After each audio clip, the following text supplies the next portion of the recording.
పరిశుద్ధ దేవునికి మొదటిగా నా హృదయపూర్వకమైనటువంటి వందనాలు తెలియజేస్తున్నాను. అదేవిధంగా ఈ యొక్క క్రీస్తు కల్వరి ప్రార్థన మందిర ఈ పరిచర్యలో పాల్గొనడానికి చేరవచ్చినటువంటి మీ అందరిని బట్టి దేవుని స్తుతిస్తూ మీ అందరికీ కూడా నా ప్రత్యేకమైనటువంటి వందనాలు తెలియజేస్తాను. దేవునికి స్తోత్రం. హల్లెలూయా. ప్రభునందు ప్రియమైన దేవుని బిడ్డలారా, ప్రతి మనిషి జీవితంలో, ప్రతి వ్యక్తి జీవితంలో అనుకూలమైన సమయం ఉంటుంది, ప్రతికూలమైన సమయము ఉంటుంది. అన్ని రోజులు ఒకేలాగా ఉండవు. కొన్ని రోజులు బాగుంటాయి, కొన్ని రోజులు బాగుండవు. కొన్ని రోజులు మనం ఆనందంగా, సంతోషంగా, సుఖంగా, సౌఖ్యంగా బ్రతకగలుగుతాం. కొన్ని రోజులు దానికి రివర్స్లో అనేకమైనటువంటి సమస్యలతో, ఇరుకులతో, ఇబ్బందులతో, వ్యాధులతో, బాధలతో, శోధనలతో ఏమండి మనము సమయంతో కలిసిపోతూ ఉంటాం.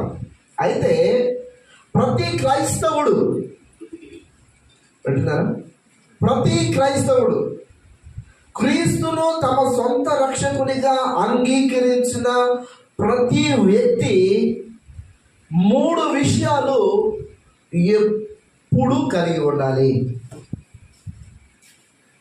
ఎప్పుడు 3 విషయాలను మరచిపోకూడదు. ఏమిటి ఆ 3 విషయాలు అని మీతో పంచుకున్న తర్వాత మనం ముందుకు వెళ్దాం. దేవునికి స్తోత్రం. హల్లెలూయా. మన యొక్క ధ్యానం నిమిత్తమై దేవుని యొక్క పరిశుద్ధ గ్రంథములో నుండి కీర్తన గ్రంథము 119వ కీర్తన 11వ వచన భాగాన్ని చదువుకొని ఈ మాటలను మనం ధ్యానం చేద్దాం. చదవండి. కీర్తనలు 119వ కీర్తన 11వ వచన భాగం. నీ ఎదుట నేను పాపము చేయకూడనట్లు నా హృదయములో నీ వాక్యము ఉంచుకొని ఉన్నాను. ప్రార్థన చేసుకున్నాను. త్వరలో ఉంచండి. ప్రతి ఒక్కరు ప్రభువా సూటిగా నాతో మాట్లాడు, నాతోనే మాట్లాడు. నేను నేర్చుకోవాల్సినటువంటి ఆ 3 విషయాలు నాకు నేర్పించు, నేను అర్థం చేసుకునేటట్లుగా అటు సిద్ధ హృదయాన్ని నాకు దయచే ప్రభు అని ప్రతి ఒక్కరు వ్యక్తిగతంగా ప్రార్థన చేయండి. మహోన్నతుడా, మహాగరుడా, నీకు స్తోత్రాలు. ఈ మధ్యాహ్న కాల సమయంలో ప్రభువా ఇంతవరకు ఈ కార్యక్రమం అంతట్లో మీ సన్నిధిని మాకు తోడుగా ఉంచాను. కొద్దిసేపు మీ మాటలు వినాలని, ధ్యానం చేయాలని ఆశపడుతున్నాం. చదువున్న లేఖన భాగం ద్వారా ఆయా క్రైస్తవుడు కలిగి ఉండవలసినటువంటి 3 ముఖ్యమైనటువంటి విషయాలు మేము నేర్చుకున్నట్లుగా మీరే సహాయం దయచేసి, ఆత్మ నడిపింపును దయచేసి, బలపరిచి, మీరు ఆత్మకు సిద్ధపరిచి మీ నామానికి మహిమ తెచ్చుకోవలసిందిగా యేసు నామంలో ప్రార్థన చేస్తున్నాను మా ప్రియ పరలోకపు తండ్రి. ఆమేన్. ప్రభునందు ప్రియమైన దేవుని సంగమా, ప్రతి క్రైస్తవుడికి లేదా గొప్ప ఆశీర్వాదాలు, శ్రేష్టమైనటువంటి జీవితము, ఆశీర్వదింపబడినటువంటి జీవితము, మేలుకరమైనటువంటి జీవితము నీవు జీవించాలి అని అంటే 3 ముఖ్యమైనటువంటి విషయాలు నీవు ఎప్పుడూ పాటించాలి, అనుక్షణము పాటించాలి, ఎల్లవేళలా పాటించాలి. ఈ చదవబడినటువంటి లేఖన భాగంలో మరి కీర్తనాకారుడైనటువంటి మరి ఈ యొక్క కీర్తనాకారుడు 119వ కీర్తనలో ఆయన పలుకుతున్నటువంటి మాట, నీ ఎదుట నేను పాపము చేయకూడనట్లు నా హృదయంలో నీ వాక్యము ఉంచుకొని ఉన్నాను. దేవునికి స్తోత్రం. హల్లెలూయా. ప్రతి మనుష్యుడు ఆశీర్వదింపబడాలని, దీవించబడాలని, నెమ్మది కలిగి జీవించాలని ప్రతి మనుష్యుడు ఆశపడతాడు. ఎవరైనా బాధలు అనుభవించడానికి ఇష్టపడతారా? ఏమండి? ఎవరు శాపగ్రస్తులై ఉండడానికి ఎవరు ఇష్టపడరు. చిన్న బాధ కలిగింది నీ అనుదిన జీవితంలో, నువ్వు అనుభవిస్తున్నటువంటి ఆ జీవితానికి విభిన్నమైనటువంటి పరిస్థితి నీ జీవితంలోకి వచ్చినప్పుడు నువ్వు ఎంతగానో తలడిల్లిపోతావు, భయపడిపోతావు. ఎందుకు వచ్చింది ఈ సమస్య? ఎందుకు వచ్చింది ఈ బాధ? ఎందుకు వచ్చింది ఈ రోగం? ఎందుకు వచ్చింది ఈ పరిస్థితి? ఎందుకు వచ్చిందని పరి విధాలుగా నువ్వు ప్రశ్నించుకుంటావు. ఈ కీర్తనకారుడు ఒక సత్యాన్ని మనకు తెలియజేస్తా ఉన్నాడు. నీ ఎదుట నేను పాపము చేయకుండానట్లు నా హృదయంలో నీ వాక్యమును ఉంచుకొని ఉన్నాను. దేవునికి స్తోత్రం. హల్లెలూయా. ఇంతకీ ఈ కీర్తనాకారుడు చెప్తున్నటువంటి మాట మనం ఒక్కసారి ఆలోచన చేయాలి. ఈయన తీసుకుంటున్న ఒక నిర్ణయాన్ని మనం ఆలోచన చేయాలి. ఈయన తీసుకుంటున్న ఒక తీర్మానాన్ని మనము ఆలోచన చేయాలి. మనం అంటున్నాం, ఎందుకు వచ్చింది ఈ బాధ, ఎందుకు వచ్చింది ఈ శ్రమ, ఎందుకు వచ్చింది ఈ కష్టం, ఎందుకు వచ్చింది ఈ వ్యాధి, ఎందుకు వచ్చింది ఈ యొక్క శోధన, ఎందుకు వచ్చింది అంటే మన హృదయములో పాపము ఉండబట్టి. మనం ఎప్పుడైతే పాపం చేస్తామో, దేవుడు చేయవద్దు అన్న పని మనం ఎప్పుడైతే చేస్తామో, దేవుని ఆజ్ఞలకు లోబడకుండా, దేవుని ప్రేమించకుండా, దేవుని సన్నిధిని, దేవుని స్తుతించకుండా, ఆయనకి ఇవ్వాల్సినటువంటి ప్రాముఖ్యతను ఆయనకి ఇవ్వకుండా ఎప్పుడైతే మనము దారి తప్పుతామో ఆటోమేటిక్గా ఇవన్నీ మనం అనుభవించడానికి హేతువులు అయిపోతాయి, కారణాలు అయిపోతాయి. నువ్వు దేవుని సన్నిధిని విడవకుండా, దేవుని సన్నిధిలో యథార్థంగా జీవిస్తూ ఉంటే, నువ్వు సత్య మార్గంలో నువ్వు నీ వంతు పని నువ్వు చేస్తూ ఉంటే ఎందుకు వస్తావు? ఎందుకు మనం త్వరపడి పాపం చేస్తాము అంటే మన హృదయంలో ఏమి లేదు, వాక్యం లేదు. హల్లెలూయా. ఇదే కీర్తనలో 105వ వచనంలో ఒక మాట ఉంది, నీ వాక్యము నా పాదములకు దీపమును, నా త్రోవలకు వెలుగునై ఉన్నది. దేవునికి స్తోత్రం. హల్లెలూయా. ఏమిటంట? నీ వాక్యము నా పాదములకు దీపము, నా త్రోవలకు వెలుగై ఉన్నది. వాక్యం మనలో ఉండాలి, వాక్యము మనలో నివాసం చేయాలి, వాక్యాన్ని మనము ధ్యానం చేస్తూ ఉండాలి, వాక్యాన్ని మనము వింటూ ఉండాలి, వాక్యానుసారంగా మనం నడుస్తూ ఉండాలి.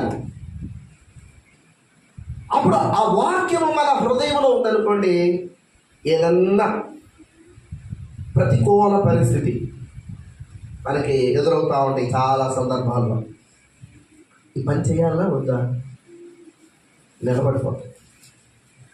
ఈ పని చేస్తే ఏమవుతుంది, ఈ పని చేస్తే ఏమవుతుంది, ఈ పని చేయకపోతే ఏమవుతుంది కదా, అంతేనా? అప్పుడు దేవుని వాక్యం నీలో ఉందనుకో, దేవుడు వాక్యం ఏమని చెప్తుంది, ఇది నీవు చేయకూడని పని, ఇది నువ్వు మాట్లాడకూడని మాట, ఇది నువ్వు చూడకూడని చూపు, నువ్వు చేయకూడని పని అని ఎవరు చెప్తారు? వాక్యం చెప్తుంది. నువ్వు నడవలసిన త్రోవలో అది నిన్ను నడిపిస్తుంది. ఎట్లా? దీపమై ఉండి. ఎందుకు దీపం అన్నాడు? ఈ రోజంటే పట్టపగులు కూడా మన ఫ్లడ్ లైట్ల మధ్యలో దేవుని స్తుతిస్తున్నారు. కొన్ని సంవత్సరాలు వెనక్కి వెళ్తే వాళ్ళు బుడ్డి దీపాలు కాగడాల మధ్యలో నివాసం చేశారు. రాత్రి అయిందిరా అంటే పనులన్నీ బంద్. ఏమండి, ఈరోజు 24 గంటలు మనుషుడు పని చేస్తున్నాడు. ఎందుకనంటే అంత వెలుగు ఉంది కాబట్టి. అవునా? ఆ రోజుల్లో వెలుగుందా? 6 అయిందిరా అంటే ఏ గూటి పక్షులు ఆ గూటికి చేరిపోవడమే. 6 అయిందిరా అంటే బయటికి వెళ్ళే పరిస్థితే లేదు ఆ రోజు. మరి అటువంటి పరిస్థితుల్లో ఆ భక్తులు ఏమంటున్నారు? అయ్యా, మేము నడవలసినటువంటి త్రోవకు నీ వాక్యమే మాకు వెలుగుగా, దీపముగా ఉండి మమ్మలను నడిపించింది. ఎలా నడవాలో, ఏ బాటలో నడవాలో, ఏ రీతిగా నడవాలో నీ వాక్యము మాకు నేర్పించింది. వినడానికి కానీ వస్తాం మందిరానికి, నేర్చుకోవాలని వస్తాం మందిరానికి. హల్లెలూయా. వచ్చి కూర్చొని కొంతమంది కొన్ని సంఘాల్లో చూస్తూ ఉంటే పాస్టర్ గారు వాక్యం చెప్పుకుంటా పోతా ఉంటాడు. ఎదో ముందు కూర్చున్నటువంటి ఆ సహోదరులు పేరు చూసుకుంటాం. ఏమంటే పేరు చూసుకుంటాం. కొంతమంది హ్యాపీగా వండుకుంటారు. ఏమండి, కొంతమంది సెల్ ఫోన్ చూసుకుంటాం. ఏమండి, కొంతమంది ఇంట్లో ఉన్నప్పుడు వాక్యాలు చదవరు. ఇంట్లో ఉన్నప్పుడు బైబిల్ పొరపాటును కూడా ముట్టుకోరు. ఆదివారం మందిరానికి వచ్చినప్పుడు పాస్టర్ గారు వాకింగ్ చెప్తుంటే వీళ్ళు పేజీలు వేస్తాం. అబ్బా ఎంత భక్తి పరువుగా, అబ్బా నా బిడ్డ ఎంత భయభక్తులు కలిగినటువంటి బిడ్డ అని పాస్టర్ గారు అనుకోవాలి. మీకు ఒక సంఘటన చెప్తాను చూడండి. ఒక పాస్టర్ గారు ఒక కుటుంబానికి విజిటింగ్కి వెళ్ళాడు. విజిటింగ్ అంటే సందర్శించడానికి, వారికి ఒక ప్రార్థన చేయాలని ఆ యొక్క సంఘంలో కొంచెం బాగా ఉన్నటువంటి స్త్రీ, బాగా ఉన్నతంగా ఉండి ఏమండి సంఘ పరిచర్యలో కొద్దో గొప్ప సహకరిస్తున్నటువంటి సహోదరి కుటుంబానికి వెళ్ళాడు. నాలాంటి పాస్టరే ఏమండి. వెళ్ళిన తర్వాత పాస్టర్ గారు వచ్చారని చెప్పి ఆ సహోదరి చక్కగా టీ పెట్టుకొని ఒక వెండి గ్లాసులో టీ తీసుకొచ్చింది, కాఫీ కలుపుకొచ్చింది. ఒకవేళ పాస్టర్ గారికి నేను వేసే పంచదార సరిపోదేమో కాబట్టి పాస్టర్ గారి పంచదార కలుపుకుంటాడని ఇంకొక వెండి గిన్నెలో ఒక వెండి స్పూన్ వేసుకొని పంచదార తీసుకొని వచ్చి ఆ టేబుల్ మీద పెట్టి, ఏంటన్నారా ఏమండి, ఆ పరిస్థితి అక్కడ పెట్టేసరికి పాస్టర్ గారు ఏం చేశాడంటే అక్కడే బైబిల్ ఉంది. మరి ఆ సహోదరి మరి అక్కడుందో లేకపోతే పిలిపించాడో వాక్యాన్ని చెప్పడానికి వాకొచ్చిపోవాలిగా. ఏదో వాక్యాన్ని ప్రకటించాలని, ఏదో వాక్యాన్ని చూసి బలపరచాలని బైబిల్ తెప్పించాడు. వాళ్ళిద్దరూ మాట్లాడుకుంటున్నారు. ఈ పాస్టర్ గారు స్పూన్ తోటి చక్కెర కలుపుకొని కాఫీ తాగాడు. తాగేసి కొంతసేపు ఆమెతో మాట్లాడేసి ఈ పాస్టర్ గారు లేచి వెళ్ళిపోయాడు. వింటున్నారా? హల్లెలూయా. ప్రభునందు ప్రియమైనటువంటి దేవులారా, ఈ పాస్టర్ గారు వెళ్ళిపోయిన దగ్గర నుంచి ఈ సహోదరి ఇల్లంతా ఎతుకుతా ఉంది. ఎక్కడ పడేసుకున్నానా అని ఎతుకుతా ఉంది. ఈ పాస్టర్ గారు వెళ్ళిన దగ్గర నుంచి ఆ స్పూన్ కనపడట్లా. ఏమి స్పూన్ అదే? వెండి స్పూను. ఈ పాస్టర్ గారి మీద ఈ సహోదరికి అల్లివి మాలిన నమ్మకం వచ్చేసింది. ఏమని? ఈ పాస్టర్ గారే నా స్పూన్ని తీసుకెళ్ళాడు, దీంట్లో తిరుగులేదు. మా పాస్టర్ గారు దొంగిలించాడు, నా ఎండి స్పూన్ని దొంగిలించాడు. మనసులో పడిపోయింది. పోయి అడుగుదామా? ఓ అమ్మో పాస్టర్ గారు ఏమంటాడో ఏమో. ఒకవేళ ఏదన్నంటే అది జరిగి తిరుగుతుంది, లేనిపోయింది, పోతే పోయిందిలే, వెండి స్పూనే కదా, సరేలే చెప్పి వదిలేద్దామా. అది మా తాతల కాలంలో నుంచి వస్తున్నటువంటి స్పూను, పోగొట్టుకోవడానికా ఇది కావట్లేదు. సరే అని చెప్పి మరుసటి వారం మందిరానికి వెళ్ళింది. పాస్టర్ గారిని గమనిస్తుంది. ఈ పాస్టర్ గారు ఆమెను పట్టించుకోడు కదా. ఈ పాస్టర్ గారు తన పాటికి తను ప్రసంగం చేస్తూ ఉన్నాడు. తన పాటికి తాను చేస్తూ ఉంటే ఈ ఎలా కింద కూర్చొని నమ్మనుకుంటా ఉందంట. కానీ ఇంతైనా చదువుతావులే, చెప్పడానికి ఏముంది, గుర్తుండాలి కావాలి. కానీ బోధలో ఏముంది? చెప్పినంత మాత్రాన్ని నువ్వు నీతిమంతుడు అయిపోయావా? చెప్పినంత మాత్రాన్ని నువ్వు యథార్థవంతుడు అయిపోయావా? నువ్వు ఎంత నీతిమంతుడు నాకు తెలుసులే అని ఈ అమ్మ తనలో తాను మదన పడిపోతా ఉంది. మోహరించి ప్రార్థన చేస్తుంది. అయ్యా నా స్పూన్ మాత్రం పాస్టర్ గారు, కాబట్టి ఆ స్పూన్ నాకు ఇప్పించాయి అని అంటారైనా అలాగే. ప్రభునందు ప్రియమైనటువంటి దేవుని బిడ్డలారా, ఉండబట్టలేక ప్రార్థన అయిపోయిన తర్వాత అయ్యగారు మిమ్మల్ని ఒక విషయం అడగాలనుకుంటున్నాను. అయ్యగారు మీరేమనుకోమారు, నన్ను ఏమనొద్దు, నేను ఒక విషయాన్ని మీతో తెలుసుకోవాలనుకుంటున్నానంటే అమ్మ చెప్పమ్మా అంటే, అయ్యగారు మొన్న మీరు వచ్చినప్పుడు మీకు ఒక వెండి గ్లాసు, ఒక వెండి గిన్నె, ఒక వెండి స్పూను మీ ముందు పెట్టాను కదా, ఆ వెండి స్పూన్ కనపడట్లేదు అయ్యారు, మీరేమన్నా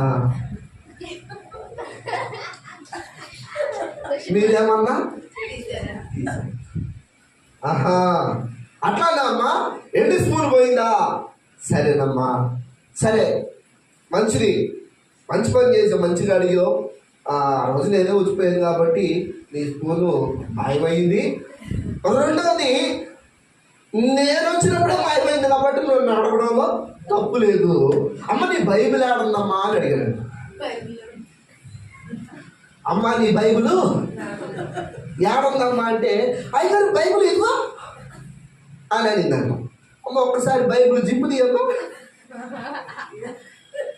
బైబిల్ జిప్పు తీయమ్మా అంటే బైబిల్ చక్కగా ఆ రోజు ఆమెకి ఏ విధమైనటువంటి వాక్యాన్ని చెప్పాడో, ఏ వాక్యాన్ని పరిచయం చేయడానికి ఆ యొక్క బైబిల్ తీపించాడో ఆ బైబిల్లోనే ఉంది. ఇప్పుడు ఈ అమ్మ ఏమనాలి? ఇప్పుడు హల్లెలూయా, ఈ అమ్మని సేవకుడు ఏమనాలా? నీకు అర్థమైందా నేను చెప్పిన కథలో?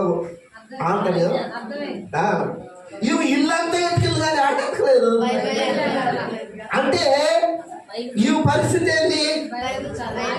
అది సంఘంలో మాత్రం ఉత్తమ భక్తురాలు,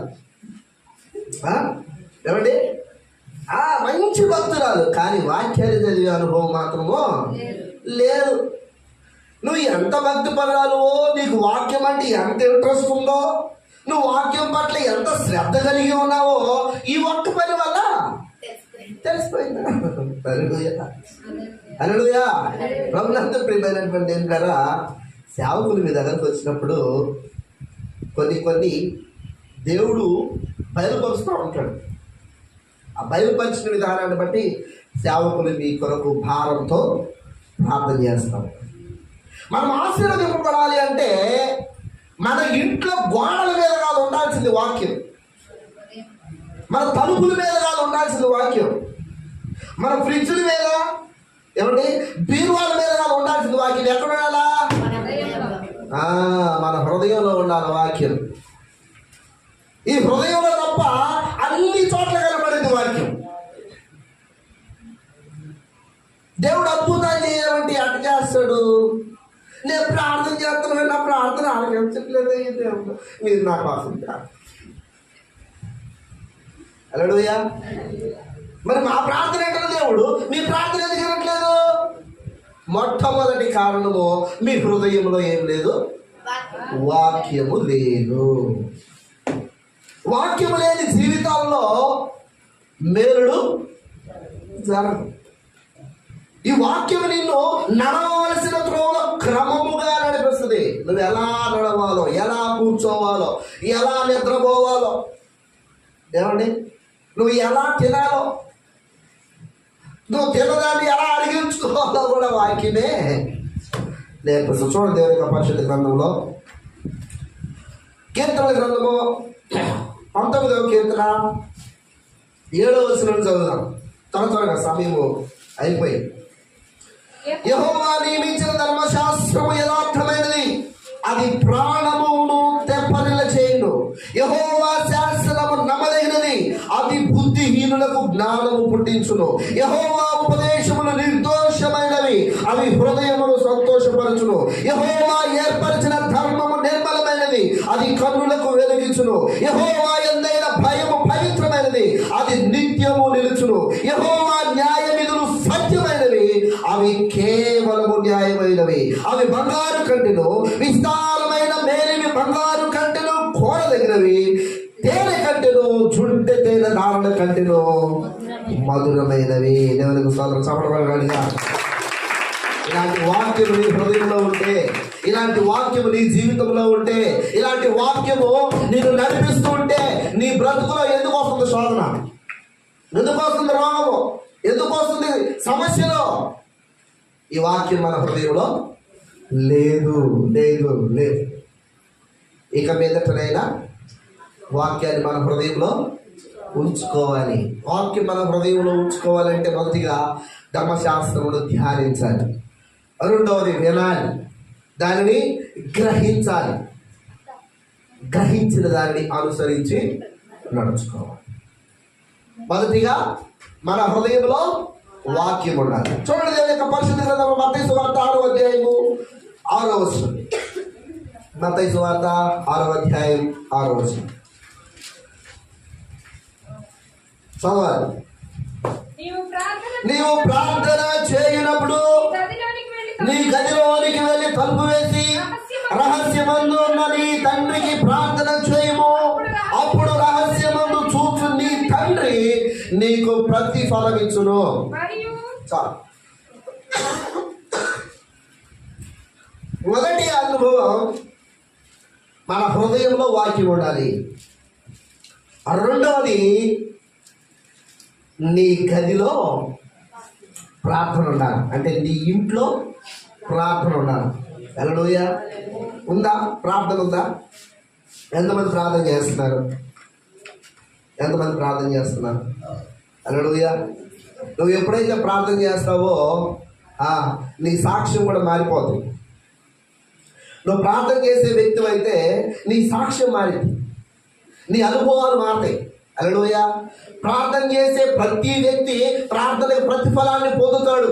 ఎందుకంటే తన హృదయంలో వాక్యం ఉంచుకొని వాక్యానుసారంగా ప్రార్థన చేస్తున్నాడు కాబట్టి దేవుడు ప్రార్థన ఆలకిస్తాడు. అందుకే అంటాడు, మీరు అడుగు వాటికంటే, మీరు ఊహించు వాటన్నిటికంటే అత్యధికమైన మేలులతో నేను మిమ్మల్ని తృప్తిపరచదను. దేవుని స్తోత్రం. హల్లెలూయా. హల్లెలూయా. మీరు ప్రార్థన చేయాలా? మరి తెస్సలోనిక పత్రికలో అపోస్తలుడైన పౌలు భక్తుడు అంటాడు, మీరు ఎడతెగక ప్రార్థన చేయండి అంటాడు. ఎడతెగక ప్రార్థన చేయండి అంటే గుర్తొచ్చినప్పుడు ప్రార్థన చేయాలి, ఎల్లప్పుడూ ప్రార్థన చేయాలి, అనుదినము అనునిత్యము ప్రార్థన చేయాలి. నువ్వు చేసే ప్రతి పనిని బట్టి నువ్వు ప్రార్థన చేయాలి.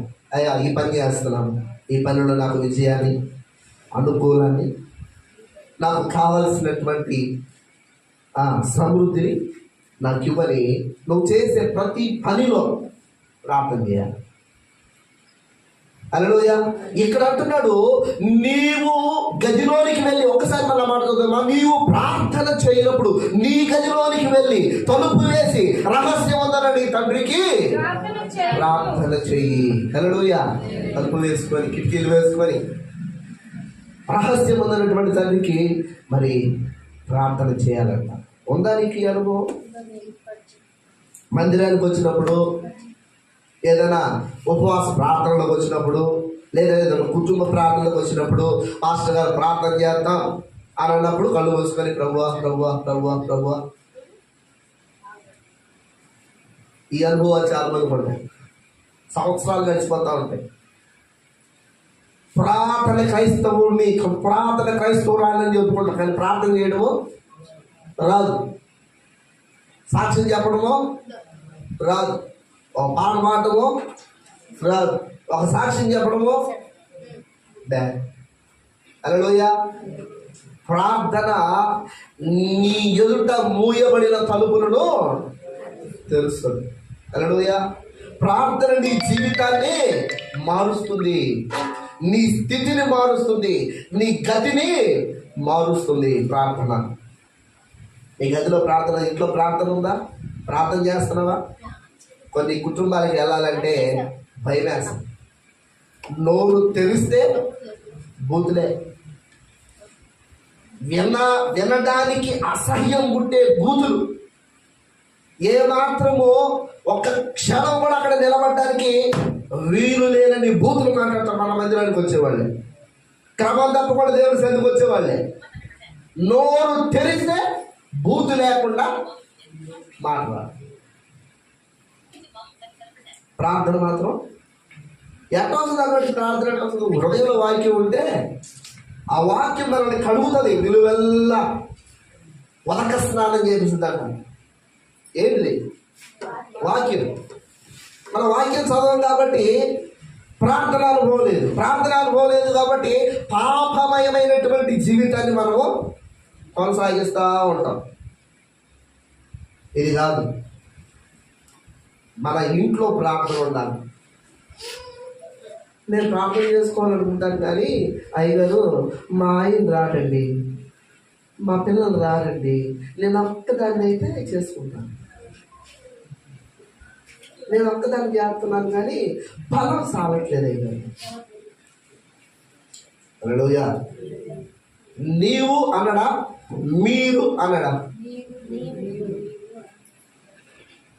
నీవు, నీ వ్యక్తిగతంగా నీకు నీవే ముందు ప్రార్థన చేయి. నువ్వు ఎప్పుడైతే ప్రార్థన జీవితం కలిగి ఉంటావో ఆటోమేటిక్గా ఏదో ఒక రోజున అతని మనసు మారింది నీతో కలిసి మోకరిస్తాడు. భార్యాభర్తలు ఇద్దరు కలిసి ప్రార్థన చేస్తున్నారనుకో, ఏదో ఒక రోజున పిల్లలు కూడా నీతో కలిసి ప్రార్థన చేస్తారు. అసలు నువ్వే మొదలు పెట్టవే. యజమానిగా పురుషుడు మొదలు పెట్టడు, స్త్రీ మొదలు పెట్టదు. ఇక పిల్లలైతే చెట్టుకోకళ్ళు పొట్టుకోకళ్ళు ఎక్కడ పెట్టినా వీళ్ళే కనపడుతుంటారు. ఏ పనికి మాలోడి దగ్గర చూసినా ఈడే ఉంటాడు, ఏ ఎడవ దగ్గర చూసినా ఈడే ఉంటాడు. కారణం ఏంటి? భయభక్తులు లేనటువంటి జీవితం మనకి అలవాటు అయిపోయింది కాబట్టి. మా పిల్లాడు పాడైపోతున్నాడు. ఎందుకు పాడైపోతున్నాడు? నిన్ను చూసేగా నీ బిడ్డ పెరుగుతాడు. పక్కింట్లో చూసి కాదు కదా. మన బిడ్డలు పాడైపోతున్నారంటే మొట్టమొదటి తప్పు ఎవరి దగ్గర ఉంది? తల్లిదండ్రుల దగ్గరే. నువ్వు ఎప్పుడైతే ప్రార్థన జీవితం కలిగి ఉంటావో నీ ప్రవర్తన మారుద్ది, నీ జీవితం మారుద్ది, నీ గతి మారుద్ది. కాబట్టి నీ బిడ్డలు కూడా బాగుపడే అవకాశము ఉంది. మొదటిగా హృదయంలో వాక్యం ఉండాలి. రెండు, నీ ఇంట్లో నీ గదిలో ప్రార్థన ఉండాలి. చూడండి దేవుని యొక్క పరిశుద్ధ గ్రంథంలో నుండి 3వ యోహాను పత్రిక 5వ అధ్యాయము 3-4 వచనాలు.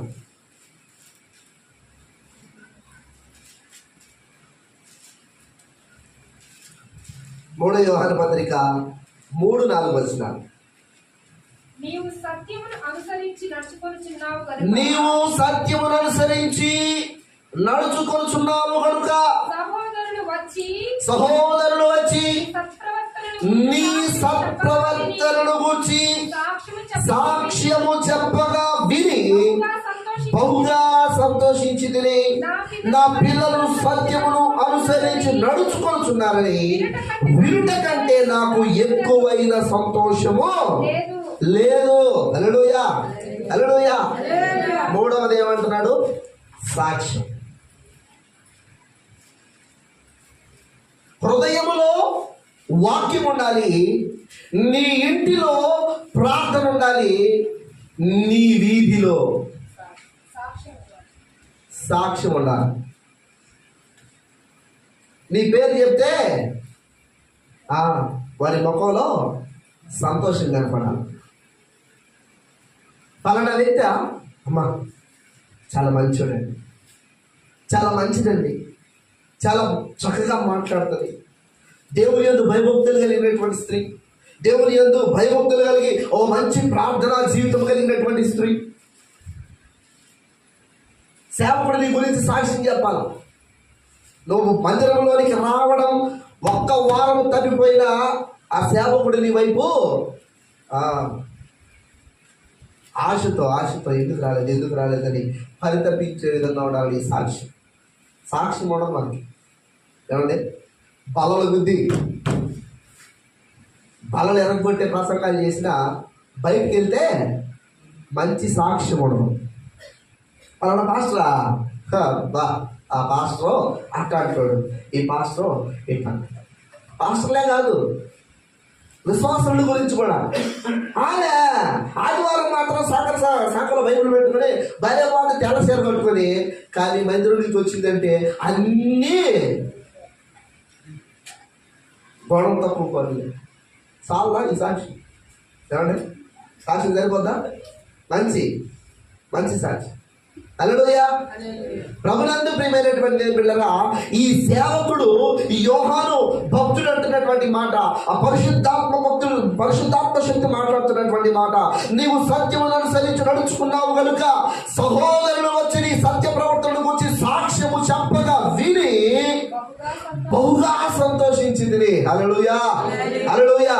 నా హృదయంలో సంతోషము పొంగిపోయింది. ఎందుకంటే నువ్వు ప్రవర్తన, నువ్వు కలిగి ఉన్నటువంటి సత్ప్రవర్తన, నువ్వు కలిగి ఉన్న మంచి అనుభవాలు, మంచి సాక్ష్యాన్ని బట్టి నేను సంతోషించాలని ఆ భక్తుడు అంటున్నాడు. మరి దేవుడు నీ గురించి సంతోషపడడా? హల్లెలూయా, హల్లెలూయా. ఎంత సంతోషపడతాడంటే తన విరోధితో గుమ్మములో తన విరోధితో ఏం చేస్తారంట? వాదిస్తారంట. ఎప్పుడు? దేవుడు కూడా అదే పని చేశాడు. ఒక రోజున సాతానుడు అటు ఇటు ఎటుపడితాడు తిరుగుతూ ఆ దూతల సభలోకి వెళ్ళాడంట. వెళ్ళగానే తెలుసుకునేటా ఏం తిరుగుతున్నావు అంటే, ఏం చేయమంటావయ్యా, కింద పని లేదు నాకు, అటు ఇటు తిరుగుతా ఇక్కడికి వచ్చానంటే అంత తిరిగా బాగానే ఉంది. కానీ ఊజు దేశంలో యోబు అనే ఒక యథార్థవంతుడు, సత్యవంతుడు, న్యాయవంతుడు వాడున్నాడు. తెలుసా నీకు? అంటే ఎందుకు లేడు? భలే ఉన్నాడు, బ్రహ్మాండం ఉన్నాడు. ఆయనకి నువ్వు ఆయన చుట్టూ అగ్ని కంచి వేసావు కాబట్టి ఆయన బాగానే ఉన్నాడు. కొర్రాయిలా నువ్వు ఆ కంచిని తీసేవనుకో అప్పుడు తెలుస్తుంది నా ప్రతాపం ఏంటో, వాడు ఎంత భక్తిపరుడో, వాడు ఎంత యథార్థవంతుడో నేను నిరూపిస్తాను. దేవుడు అంటున్నాడు, లేదు, నా కొరకు తన ప్రాణాన్ని తగ్గడానికి కూడా యోబు వెనుకాడడు. మనుషులలో అటువంటి వాడు లేడు అని దేవుడు సాక్ష్యం చెప్పాడు. దేవుడు స్తోత్రం, హల్లెలూయా. సాక్ష్యం ఉండాలా? నేను సాక్షి దేవుడు చూస్తున్నాడు, మంచి సాక్షిగా నువ్వు మారాలని. కానీ మనం మార్పు చెందట్లా, మనలో మార్పు ఉండట్లా, మార్పు రావట్లా, ఎప్పుడు ఒకే రకమైనటువంటి పరిస్థితి. హల్లెలూయా. ఈ మందిరములో ఈ పరిచయం చేయడానికి నేను అదే పిలుస్తున్నాను. కొంతమంది వస్తున్నారు, రావట్లేదు. ఒక వారం చేసిన 2 వారాలు లేదు. ఒకళ్ళే చేయాలి అంటే మిగతా వాళ్ళు ఏం చేస్తున్నారు? నీకు లేదా? ఈ పరిచయం చేయాలనేటువంటి ఒక తలంపు నీకు లేదా? మందిరం బాగుంటే నీ ఇల్లు బాగుంది, నీ ఒళ్ళు బాగుంది, నీ పరిస్థితి బాగుంది. నువ్వు మందిరాన్ని ప్రేమిస్తే నువ్వు వర్తిల్లుతావు. నువ్వు మందిరాన్ని ప్రేమించకపోతే నువ్వు అద్దెలేదు, సాక్ష్యం లేదు. హల్లెలూయా. ప్రభునందు ప్రియమైనటువంటి దేవులారా, వీధిలో మంచి సాక్ష్యాన్ని మనము కలిగి ఉండాలి. దేనిని బట్టి? సత్య ప్రవర్తనను బట్టి. సేవకుడి గురించి ఒక మంచి సాక్ష్యం చెప్పాలి. మంచి విశ్వాసి క్రమం తప్పకుండా మందిరానికి వస్తుంది. క్రమం తప్పకుండా దేవునికి ఇవ్వాల్సినవి సమస్తము వాళ్ళు చేస్తారు. దేవుని కొరకు వాళ్ళు ఎంతగానైనా ప్రయాసపడతారు. దేవుని కొరకు ఎంతగానైనా వాళ్ళు నిలబడతారనే ఒక సాక్ష్యాన్ని సేవకుడు ఇవ్వాలి. ఉన్నటువంటి ప్రవర్తన వల్ల పరిశీలన చేసుకోవాలి. మనం ఆశీర్వదింపబడాలి అంటే ఈ 3 అనుభవాలు మనము కలిగి జీవించాలి. ప్రార్థన చేద్దాం, తలలో వంచండి. ఇంతవరకు విన్నటువంటి వాక్యాన్ని దేవుడు మనకి వెనుకల్లో దీవించి ఆశీర్వదించున్నాను. ప్రార్థన చేద్దాం. నేను ఆశీర్వదింపబడాలి అంటే నా హృదయంలో వాక్యం ఉండాలి. నేను ఆశీర్వదింపబడాలి అంటే నా ఇంటిలో, నా గృహములో, నా హృదయంలో ప్రార్థన ఉండాలి. నేను ఆశీర్వదింపబడాలి అంటే వీధిలో మంచి సాక్ష్యాన్ని నేను కలిగి ఉండాలి. ఈ అనుభవాలు ఒకవేళ నాలో లేవు, వీటన్నిటికీ నేను దూరంగా ఉంటున్నాను. వాక్యాన్ని హృదయంలో దాచుకోలేకపోతున్నాను. ఆ వాక్యాన్ని శ్రద్ధగా ఆలకించలేకపోతున్నాను. వాక్యాన్ని శ్రద్ధగా ధ్యానించలేకపోతున్నాను. వాక్యాన్ని శ్రద్ధగా పరిశీలన చేయలేకపోతున్నాను. వాక్యము దగ్గరకు వచ్చేసరికి ఏదో నిరాశ, ఏదో నిస్సత్వ, ఏదో వెలిపి నన్ను ఆవహిస్తున్నాయి. అట్టి స్థితిని నా నుంచి దూరపరచు. నీ వాక్యాన్ని క్రమముగా నేర్చుకుంటూ నా హృదయంలో వాక్యాన్ని నింపుకునే భాగ్యాన్ని ప్రభు. వాక్యము నింపబడిన హృదయాన్ని ప్రార్థన చేయండి. నిద్రపోమాకండి, ప్రార్థన చేయండి. ప్రభువా, నా హృదయంలో మాత్రమే కాదు, నా ఇంటిలో కూడా ప్రార్థన ఉండాలా. ఏదో సమస్య వచ్చినప్పుడు, బాధ కలిగినప్పుడు, శ్రమ వచ్చినప్పుడు, శోధన వచ్చినప్పుడు, రోగం వచ్చినప్పుడు ప్రార్థన చేసి ప్రభువా ప్రభువా ప్రభువా అని పిలవడం కాదు ఆయన. అనుక్షణము నేను నీ కొరకు తప్పించే, నిన్ను ధ్యానించే ప్రార్థన జీవితాన్ని నువ్వు నాకు ఇవ్వు ప్రభు అని ప్రార్థన చేయి. ప్రార్థనతో నా హృదయాన్ని నింపు ప్రభు, నా మనస్సును నింపు, నా జీవితాన్ని ప్రార్థనతో నువ్వు ఫిల్ఫిల్ చేయ ప్రభు అని ప్రార్థించు. అంత మాత్రమే కాదు, నా సాక్ష్యాన్ని వ్యక్తిగతంగాను ఆత్మీయంగాను నా సాక్ష్యాన్ని నేను పాడు చేసుకోకుండా వ్యర్థమైనటువంటి ఏ విధముగాను నాకు ఉపయోగకరము కాని పనులు చేసి నీకు ఉగ్రతను కలుగు చేసి నీకు బాధ కలుగు చేసేటువంటి ప్రవర్తన నాలో ఉంటే దాన్ని దూరపరచు ప్రభువా. నీ కొరకు జీవించే బ్రతుకును నాకు దయచే ప్రార్థించి దేవుడు అద్భుతాన్ని దీవించడం చేస్తాను. మహోన్నతుడ మహాబలుడా నీకు స్తోత్రం. ఈ మధ్యాహ్నం కలిసిన కొద్దిసేపు ఈ మాటలు మేము ధ్యానించే భాగ్యాన్ని ఇచ్చావు నీకు స్తోత్రం. విన్నటువంటి వాక్యాన్ని మా హృదయంలో బదిలిపరుచుకొని వాక్యానుసారంగా చూపించుకుని మీరు ఎక్కడ చూపించండి. వాక్యము నైనా మా హృదయంలో ఉండాలి, ప్రార్థన మా ఇంటిలో ఉండాలి, సాక్ష్యము వేదిలో ఉండాలి. మా గ్రామంలో కానీ వేదిలోనే కానీ మా పేరు వినినప్పుడు ప్రభువా ఆయా మీ నామానికి మహిమ వచ్చే విధంగా మేము ప్రవర్తించినట్లు, మేము బ్రతుకున్నట్లు మీరే ప్రభు చూపించండి. అటు అనుభవాలు మీరు మాకు నేర్పిస్తూ మమ్మల్ని సర్వసత్యంలో నేర్పించి మీ నామానికి మహిమ తెలుసుకోవలసిందిగా సెలవునే కార్యక్రమం కూడా నీ చేతులకు అప్పగించుకోవచ్చు. యేసు నామంలో ప్రార్థన చేస్తున్నాను మా పరలోక తండ్రి, ఆమేన్.